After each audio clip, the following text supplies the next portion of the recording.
Pride and Prejudice, Chapter 42. Had Elizabeth's opinion been all drawn from her own family, she could not have formed a very pleasing opinion of conjugal felicity or domestic comfort. Her father, captivated by youth and beauty, and that appearance of good humour which youth and beauty generally give, had married a woman whose weak understanding and illiberal mind had very early in their marriage put an end to all real affection for her. Respect, esteem, and confidence had vanished for ever, and all his views of domestic happiness were overthrown. But Mr. Bennet was not of a disposition to seek comfort for the disappointment which his own imprudence had brought on, in any of those pleasures which too often console the unfortunate for their folly or their vice. He was fond of the country and of books, and from these tastes had arisen his principal enjoyments. To his wife he was very little otherwise indebted than as her ignorance and folly had contributed to his amusement.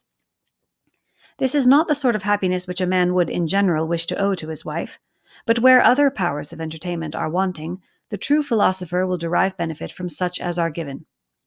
Elizabeth, however, had never been blind to the impropriety of her father's behaviour as a husband.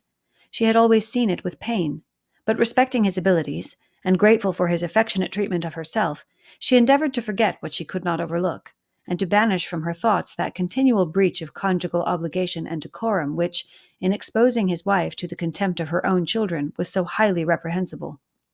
But she had never felt so strongly as now the disadvantages which must attend the children of so unsuitable a marriage, nor ever been so fully aware of the evils arising from so ill-judged a direction of talents which, rightly used, might at least have preserved the respectability of his daughters, even if incapable of enlarging the mind of his wife. When Elizabeth had rejoiced over Wickham's departure, she found little other cause for satisfaction in the loss of the regiment. Their parties abroad were less varied than before, and at home she had a mother and sister whose constant repinings at the dullness of everything around them threw a real gloom over their domestic circle, and, though Kitty might in time regain her natural degree of sense, since the disturbers of her brain were removed, her other sister, from whose disposition greater evil might be apprehended, was likely to be hardened in all her folly and assurance by a situation of such double danger as a watering-place and a camp. Upon the whole, therefore, she found, what has been sometimes found before, that an event to which she had been looking with impatient desire did not, in taking place, bring all the satisfaction she had promised herself. It was consequently necessary to name some other period for the commencement of actual felicity, to have some other point on which her wishes and hopes might be fixed, and by again enjoying the pleasure of anticipation, console herself for the present and prepare for another disappointment. Her tour to the lakes was now the object of her happiest thoughts. It was her best consolation for all the uncomfortable hours which the discontentedness of her mother and Kitty made inevitable, and could she have included Jane in the scheme, every part of it would have been perfect. But it is fortunate, thought she, that I have something to wish for. Were the whole arrangement complete, my disappointment would be certain, but here, by carrying with me one ceaseless source of regret in my sister's absence, I may reasonably hope to have all my expectations of pleasure realized. A scheme of which every part promises delight can never be successful, and general disappointment is only warded off by the defense of some little peculiar vexation. When Lydia went away, she promised to write very often and very minutely to her mother and Kitty, but her letters were always long expected and always very short. Those to her mother contained little else than that they were just returned from the library, where such and such officers had attended them, and where she had seen such beautiful ornaments as made her quite wild, that she had a new gown or a new parasol, which she would have described more fully, but was obliged to leave off in a violent hurry, as Mrs. Forster called her, and they were going off to the camp.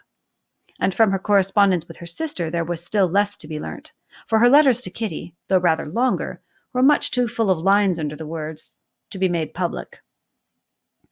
After the first fortnight or 3 weeks of her absence, health, good humour, and cheerfulness began to reappear at Longbourn. Everything wore a happier aspect. The families who had been in town for the winter came back again, and summer finery and summer engagements arose. Mrs. Bennet was restored to her usual querulous serenity, and by the middle of June, Kitty was so much recovered as to be able to enter Meryton without tears, an event of such happy promise as to make Elizabeth hope that by the following Christmas she might be so tolerably reasonable as not to mention an officer above once a day, unless, by some cruel and malicious arrangement at the War Office, another regiment should be quartered in Meryton. The time fixed for the beginning of their northern tour was now fast approaching, and a fortnight only was wanting of it, when a letter arrived from Mrs. Gardiner, which at once delayed its commencement and curtailed its extent.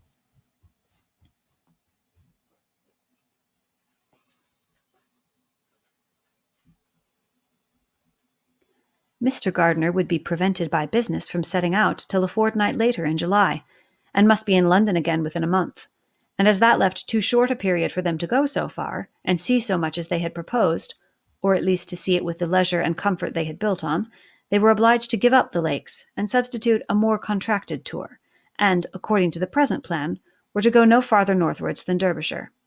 In that county there was enough to be seen to occupy the chief of their 3 weeks, and to Mrs. Gardiner it had a peculiarly strong attraction. The town where she had formerly passed some years of her life, and where they were now to spend a few days, was probably as great an object of her curiosity as all the celebrated beauties of Matlock, Chatsworth, Dovedale, or the Peak. Elizabeth was excessively disappointed. She had set her heart on seeing the lakes, and still thought there might have been time enough. But it was her business to be satisfied, and certainly her temper to be happy, and all was soon right again. With the mention of Derbyshire, there were many ideas connected. It was impossible for her to see the word without thinking of Pemberley and its owner. But surely, said she, I may enter his county with impunity, and rob it of a few petrified spars without his perceiving me. The period of expectation was now doubled. 4 weeks were to pass away before her uncle and aunt's arrival. But they did pass away, and Mr. and Mrs. Gardiner, with their 4 children, did at length appear at Longbourn. The children, 2 girls of 6 and 8 years old, and 2 younger boys, were to be left under the particular care of their cousin Jane, who was the general favourite, and whose steady sense and sweetness of temper exactly adapted her for attending to them in every way, teaching them, playing with them, and loving them. The Gardiners stayed only 1 night at Longbourn, and set off the next morning with Elizabeth in pursuit of novelty and amusement. One enjoyment was certain, that of suitableness of companions, a suitableness which comprehended health and temper to bear inconveniences, cheerfulness to enhance every pleasure, and affection and intelligence, which might supply it among themselves if there were disappointments abroad. It is not the object of this work to give a description of Derbyshire, nor of any of the remarkable places through which their route thither lay. Oxford, Blenheim, Warwick, Kenilworth, Birmingham, etc., are sufficiently known. A small part of Derbyshire is all the present concern. To the little town of Lambton, the scene of Mrs. Gardiner's former residence, and where she had lately learned some acquaintance still remained, they bent their steps, after having seen all the principal wonders of the country, and within 5 miles of Lambton, Elizabeth found from her aunt that Pemberley was situated. It was not in their direct road, nor more than a mile or 2 out of it. In talking over their route the evening before, Mrs. Gardiner expressed an inclination to see the place again. Mr. Gardiner declared his willingness, and Elizabeth was applied to for her approbation. "My love, should not you like to see a place of which you have heard so much?" said her aunt. "A place, too, with which so many of your acquaintances are connected. Wickham passed all his youth there, you know." Elizabeth was distressed. She felt that she had no business at Pemberley, and was obliged to assume a disinclination for seeing it. She must own that she was tired of seeing great houses. After going over so many, she really had no pleasure in fine carpets or satin curtains. Mrs. Gardiner abused her stupidity. "If it were merely a fine house richly furnished," said she, "I should not care about it myself, but the grounds are delightful. They have some of the finest woods in the country." Elizabeth said no more, but her mind could not acquiesce. The possibility of meeting Mr. Darcy while viewing the place instantly occurred. It would be dreadful. She blushed at the very idea, and thought it would be better to speak openly to her aunt than to run such a risk.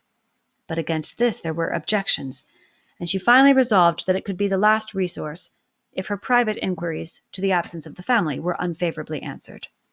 Accordingly, when she retired at night, she asked the chambermaid whether Pemberley were not a very fine place. What was the name of its proprietor, and, with no little alarm, whether the family were down for the summer? A most welcome negative followed the last question, and her alarms now being removed, she was at leisure to feel a great deal of curiosity to see the house herself, and when the subject was revived the next morning, and she was again applied to, could readily answer, and with a proper air of indifference, that she had not really any dislike to the scheme. To Pemberley, therefore, they were to go.